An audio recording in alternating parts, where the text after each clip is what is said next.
Well, it's time for tonight's reality check. As has been noted, people will fall more easily for a big lie than a small one. Victor Davis Hanson is a historian. He's a fellow at the Hoover Institution, also professor emeritus of classics at Cal State Fullerton.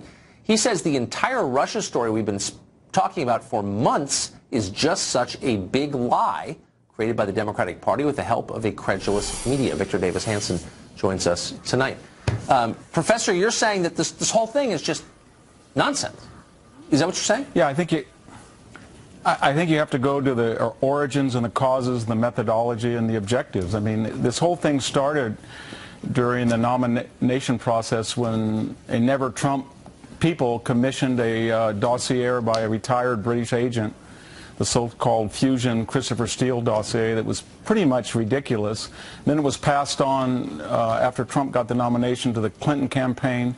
And then it was forgotten about. And then suddenly when she did what nobody thought she would do and lost, and Robbie Mook's analytics and data didn't prove to be successful, and she didn't go to the blue wall states sufficiently, then all of a sudden a new narrative came. Well, the Russians must have done it by the WikiLeaks trove process. And then this dossier somehow got in the hands of the FBI director, whether he paid for it or not. I think Senator Grassley is investigating that.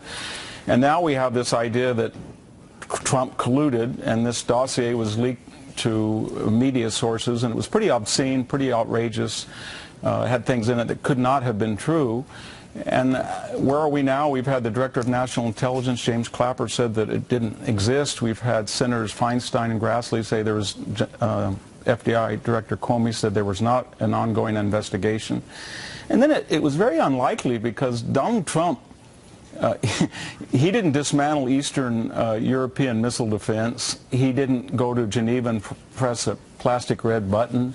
He didn't make fun of Romney for saying Russia was an existential enemy. He didn't have a hot mic exchange with the Russian president saying that he would be more flexible with the Russians after the election. So that entire reset appeasement of Russia came from the Clinton-Obama team, not Donald Trump. And now we're here, and it was very unlikely anyway, because he ran as a Jacksonian who was going to beef up U.S. defenses and get tough with our enemies or adversaries or rivals abroad. So it wouldn't be necessarily logical that Putin would want him to be president. And yet here we are. And I think the real message that we're missing is that there was evidence that some people in the Obama administration had surveilled people, either Trump himself or around Trump, and that information had either been reverse targeted deliberately to find information or incidental. It didn't matter because the names were unmasked and then they were leaked to pet reporters. And so for the last 6 months, between this dossier and this surveillance, we've had these illegal leaks. So if Special Investigator Mueller looks at the totality of the so-called Russian collusion surveillance story, I think we'll come to conclusions that we don't expect. What would how ironic would it be, though, if in the course of the investigation, and these investigations go in directions that you can't predict, no one can, that people got in trouble, because that happens with these things, and at the same time we discovered that at its core the story was just a lie. It was a nothing burger. There was nothing there. There was no collusion between Putin and Trump, but it still ended up really hurting or bringing down this administration. Is that possible? Yeah, I think it is. I mean, we've had a whole cadre of Washington and New York reporters have done nothing other than for 6 months using all of their tools at their disposal, their genius, their experience to prove that Donald Trump colluded with the Russians. They can't find anything. They haven't spent commiserate time to look at who was unmasking individuals, and that may come out from the House Intelligence Committee. But what we're seeing here, I don't want to be too dramatic, is sort of historically a slow-motion coup where you have a nexus of celebrities, academics, the Democratic and progressive parties, and then you have the media, and they feel that they can delegitimize a president with 1,000 nicks.